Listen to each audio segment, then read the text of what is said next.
Welcome to part 1 of the Sea of Thieves UK lore tour.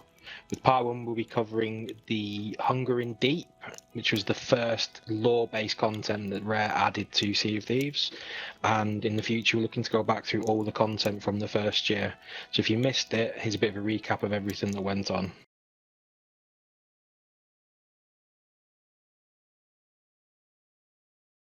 After we've spoken to Duke, he sent us on our way down to Sharkbait Cove. And before Hungering Deep had started, we had a few hints that it was actually going to take place in Sharkbait Cove. So the camp here that you see behind us actually occurred. Jesus, the locals! Very rowdy today. They're very rowdy today. They don't like us disturbing Mary's camp. Behind you. I think this must be massacring through. Oh! It's not even the locals now. Sorry, Violent tour guides. Get him out. Get him out. Get him out. Got the Sapphire Siren Jam.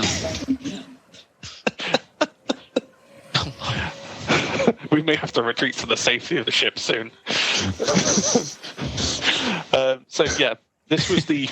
So, I'll start again. So, Duke has sent us on our way to Sharkbait Cove. And there were a few hints that it was going to take place at Sharkbait Cove before the update dropped. So this camp actually appeared in the patch before Hungering Deep dropped on the 29th of May. And Hungering Deep was the first major content update titled patch 1.10. Sorry, 1.10. 1.1.0. There we go. Got there in the end.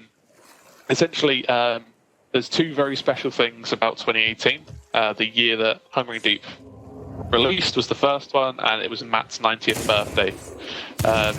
And another fun fact about Hungering Deep is that in the run-up to it, if your toes even touched the floor, you'd have about 5 or 6 sharks spawn on you. So this increased shark activity was linked to the Hungering One awakening. And this is something that Rare doesn't really do so much anymore in an organic nature, but at the time it was really cool. And I remember the Reddit posts and Twitter posts about, people thinking that the shark spawn rates had gone up, and Rare actually had put them up without telling anyone as well. So we come over here and we meet Merrick, and we learn that Merrick lost his legs and his arm in a fight against the Hungering One. At this point, we don't know what the Hungering One is. The most we've seen of it is wall paintings featured in the trailer. So Merrick, down on his luck, tells us that we have to find his journals in order to help him get revenge on the Hungering One. He will also give us the speaking trumpet, which is a new item in the game with this update. The speaking trumpet allows you to speak to other crews in the distance. See, someone's firm Jigglypuff is demonstrating for us. And this is actually a unique reward to Hungering Deep as well. So he sends us on the way, and we have to find the journals, and he tells us to come back to him when we found all the journals and at least 5 people to help him kill the Hungering One. And that pretty much wraps it up. Before we head off, is there any questions? Not this early on. Not this early on. The intrigue is still there. How soon after the release of the game was this update? So Hungering Deep released on the 29th of May 2018, so that was roughly, 2 months? So Sea of Thieves came out on the 20th of March 2018. So, yeah, we had to make only 2 months for it. Before this, we had a few balance patches, but nothing major. Was the trailer for the Hungering Deep one of the first sort of big cinematic ones they did? Because I can't remember any before that. Yeah, so they did have a cinematic trailer at E3 2016, which basically was a sort of reverse image of loads of different things. It featured the Gold Hoarder, the Kraken, Captain Flameheart, like a few battles, mermaids, things like that. But this was the first post-launch cinematic trailer that was added to the game. And this was actually a trend that was continued in Cursed Sails, Forsaken Shores. Shrouded Spoils didn't have one because it wasn't really a story update, and obviously Anniversary had one as well, the Tall Tales, and I believe the only other one they did before they stopped was Oh My God! Oh my god! Anyway, carry on. Sorry, as I was saying. He's on fire, he's on fire.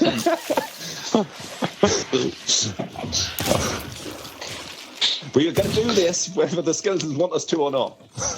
I've started, so I'll finish.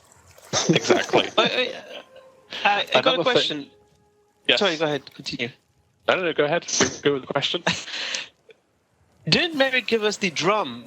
And we didn't get the trumpet at this point, but afterwards. So we got the trumpet first. I believe we got the drum before we went and saw the before we went and fought the Hungering one, because we need the drum to play the music to basically carry the track all the way from here to Devil's Ridge. Oh, we're insane. Okay. Okay, great. So picture this. We have just found our first journal, and we are sent now to Golden Sands Outpost to speak to the Tavern Keeper to find Merrick's second journal.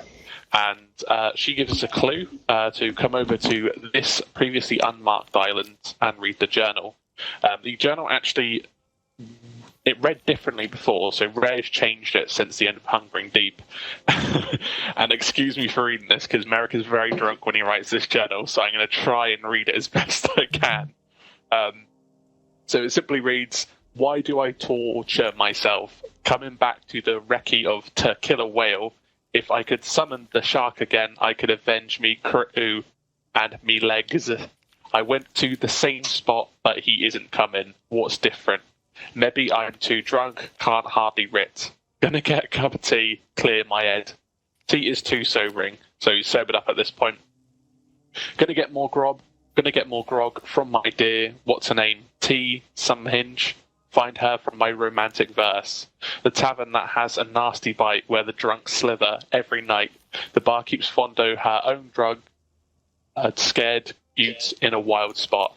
Rhyming's hard when you can't see straight. So we can see Merrick's still drunk despite having his tea. And it's actually a clue for us to go over to Daggertooth Outpost and speak to the tavern keep there. And she will give us the clue to the final journal. If you guys want to have a read of the journal, it's fine. I'm sure you've already seen it before. Just a few more Easter eggs about this place. So we've got the drum from the Hungering Deep. I think they brought this one back. Maybe it was the speaking trumpet as part of the anniversary update for the Hungering Deep. That was in 2019. There was a little event for players to get some old items. And previously, this journal wasn't actually here. It was on the mast for the killer whale. So when the island was taken over by the Reapers, they took some of the wrecks to build the Reapers' hideout. And they used the mast for that massive beacon that you'll see behind you. So Red decided to move the journal over here and leave the drum here and that little picture of Derek and Merrick, just to sort of signify that Hungry Deep did happen. And that basically sums up this location. A little bit of a goof here from Rare as well is that allegedly they used part of the killer whale to make the actual main building of the Reaper's hideout. But if you look at the main building, it's the rear of a galleon. And if you look in the water, the rear of the galleon's still there. So, it's another zonk from Rare. They do this quite a lot, but for the most part, it's all savvy and, maybe they made a mistake, but everything sort of lines up still to a degree. And fun fact, Derek here, he's actually based off of Matt's middle name, which is Derek, if you guys didn't know already. Derek was actually based off of a character, basically a guy called Dr. Nefarious. He posted on Twitter a picture of his pirate dressed up as Merrick at Sharkbait Cove, and Rare loved it so much they added Derek into the game with his likeness. But yeah, that pretty much covers this location. Obviously, you can see it's the Reaper's hideout now. It's changed quite a lot. But before it looks like this, it was basically like a Shores of Plenty island. It was green, blue skies, lovely vegetation. And when the Reapers took over, it turned into this. We don't really know how that happened. And there were some ruins over to the west side in the water. They look like ancient / merfolk ruins, but they were since cleared by the Reapers. Any questions? I have a question, if I may. Yes, go ahead. Is it true that Merrick is the great grandson of Derek, aka Matt, who was the first inhabitant of the Sea of Thieves? Yeah, so this is actually a really deep lore. So the reason why Derek is called Derek is because Merrick's great grandfather was the first fisherman on the Sea of Thieves. As a misconception, and rumors say that he's still alive today. We don't know if that's just because of really old age or some sort of curse, but all we really know is that he's really fucking old. Hi. So we've dived into the cave, and this is quite a new discovery for Sea of Thieves fans. Core players would have already known where this is, but if you're jumping into Sea of Thieves for the first time, which a lot of people did, or they came back for the Hungry Need, a lot of people didn't know about this location.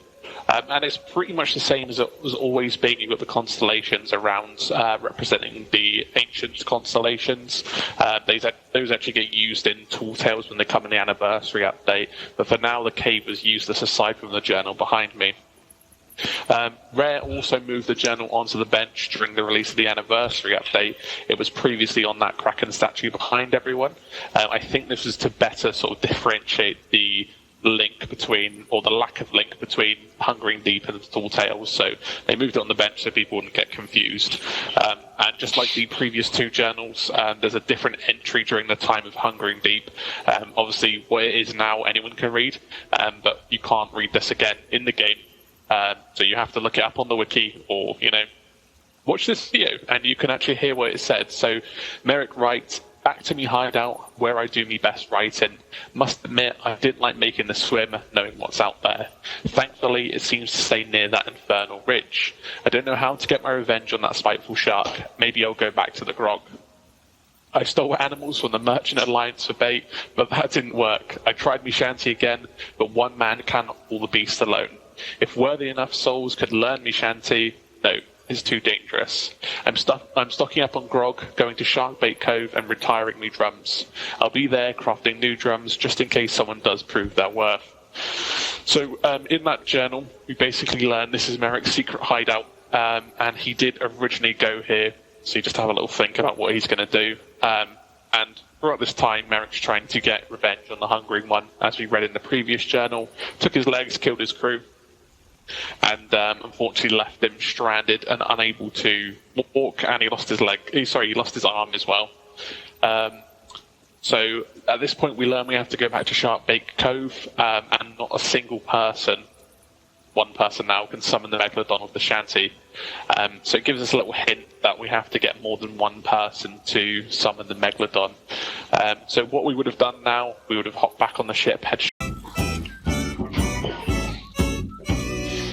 So we've returned after finding our last journal, and we find that Merrick is a little bit better in spirit. So Merrick, for our efforts, he will teach us the shanty on the promise that we go and kill the Hungering One. So he starts playing the tune that I'm playing now, called The Summoning, and he also hands us his special drum that I'm using right now, and he tells us that we need to carry the shanty all the way to the location south of Devil's Ridge where we need to summon the Hungering One. And it also gives us the tattoos as well that I'm wearing now, the Hungering One tattoos. Oh dear. Oh, big boy. Jesus, look at the carnage! These locals are pretty nice. They have no respect for Piggy is culture. so toxic. Seriously, we've got to crack down on this. The Pirate Lord says he was going to give us funding for the history section, and all these people keep attacking us still. Disgusting. We need security. And now, the hardest bit, in my opinion, of the entire event, carrying the tune all the way down the south of Devil's Ridge. And as you can imagine, you can't play music or climbing up a ladder, so crews had to get a little bit creative in how we could carry the tune on deck and then take it all the way down. And don't forget as well, you needed a fifth crew member at least to summon the Hungering One. So if you didn't have another member of another crew, you weren't going to summon it. So now you have to figure out how you're going to get possibly a mic-less person to play along with you, and go and attack or go and summon the Hungering One. Luckily, if they had a mic, it wasn't too bad. But a lot of people back in those days didn't speak in game chat with Sea of Thieves. It was also a lot less popular on PC as well, so a lot of people would be in party chat anyway on Xbox. So there's two really main ways of carrying the shanty. You can form a human chain across several people going out to your ship, or you can just have someone climb on top of the deck of the ship and someone play at the bottom. They start playing, which will carry the tune. If you do drop the tune though and stop playing, you have to come all the way back, stand here where Merrick was, and start playing, and then start the journey again. Is there any questions at all? How many attempts did it take you to do it? We did it on our first try, to be fair. We just couldn't really figure out how to get the tune on. And then someone said, oh, we can just stand at the top of the ladder and someone at the bottom, and that worked. And we were like, oh, can't believe we've been so stupid. But, you know, a lot of this game is just game knowledge and working out how to do things. And luckily, we managed to get there first time. Any other questions? I'd say that as a no. We'll show you an example of how to get the tune on the ship. So we have our lovely volunteer at the top of the ladder. So the locals would be less violent back then. It's just skeletons.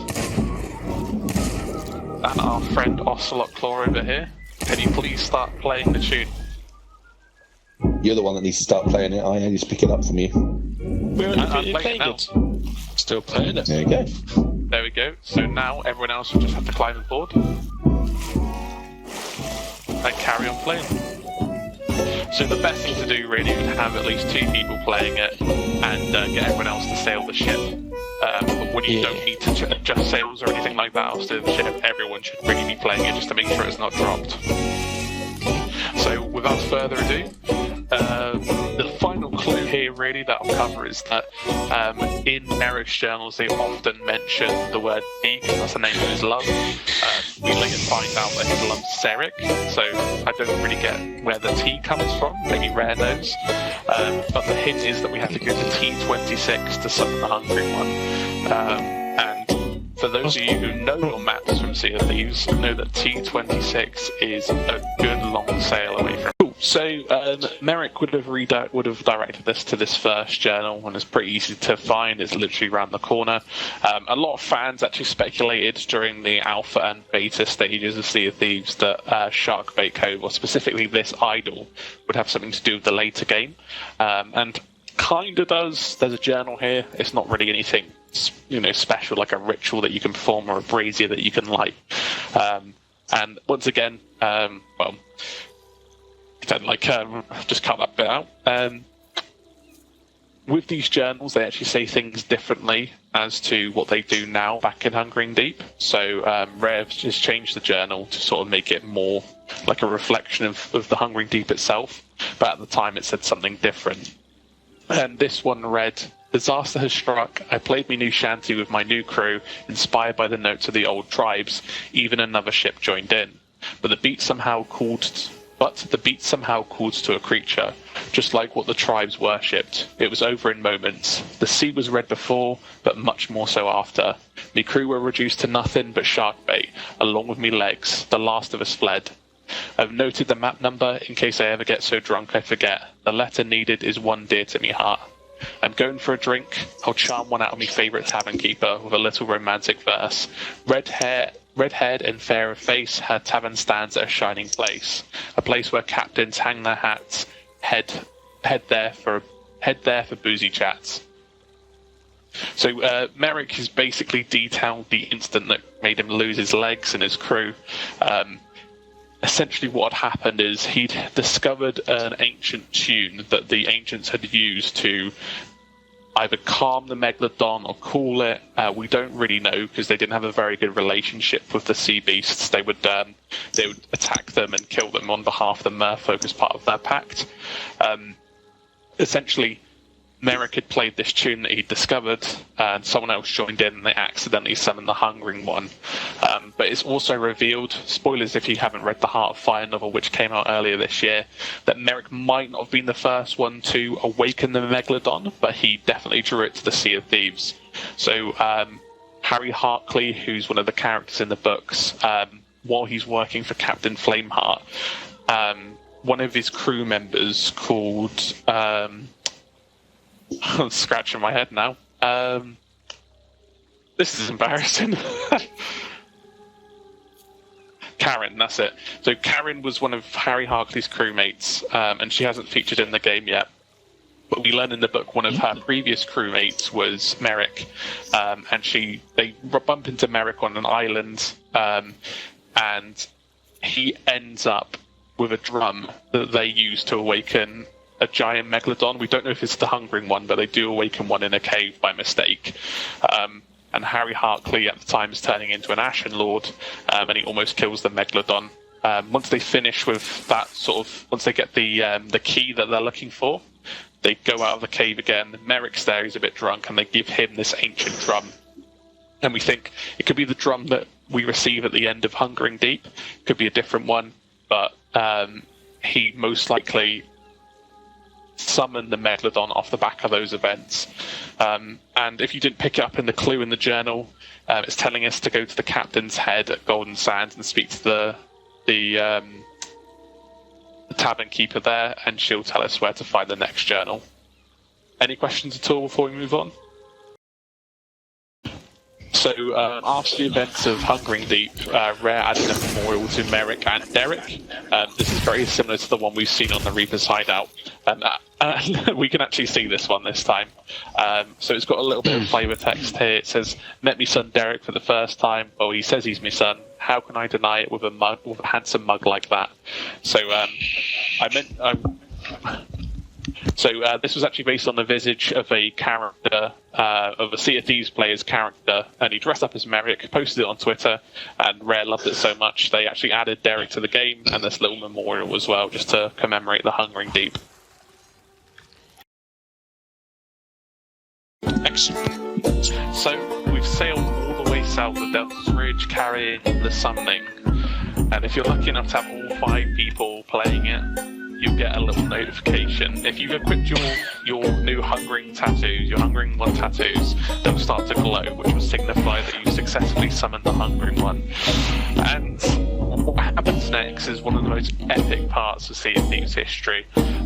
A lot of what Rare do nowadays is that they tend to show the big monsters and reveals off in their trailers, be it cinematics or gameplay trailers. They did this with Pirate's Life, but up until this point, they had not revealed what the Hungering One looked like until, I suppose, they showed a few sort of obscure screenshots where you could see its shape underwater, and it was pictured as a painting in the cinematic trailer. But you get a full reveal of it before, unless you've obviously seen it on YouTube or something. A lot of day one players would have not seen the Megalodon. And it appears over to the left of us now, or the right of your ship, if you're facing from the helm. And this thing is massive. It's bigger than the Hungering One as we see now, which is one of the children of the Hungering One. And this thing is crazy aggressive. It does loads of damage. The knockback is insane, and it has so much health. So to give a bit more context, you could only have, I believe it was, 100 barrels? 100 cannonballs in each barrel you could hold. Yeah. So you could only have 300 cannonballs, 99 planks, and 99 bananas on the galleon. And this thing took hundreds of cannonballs to kill. So imagine fighting that now with, say you had 300 cannonballs. That would be insane in today's meta, using 300 cannonballs on a meg, because they usually go down in about 40 to 50, depending on what ship you're on.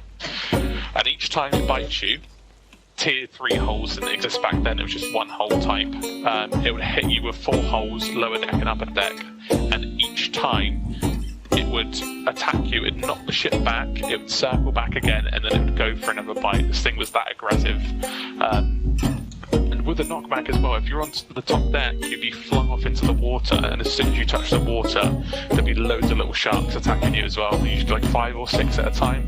So you were going for your food, you're going through your planks, you're going through your cannonballs, and we actually ran out of all supplies to the point where we had to bucket constantly, and people were shooting at them with their iron breaches and their pistols, trying to take down the Hungering One.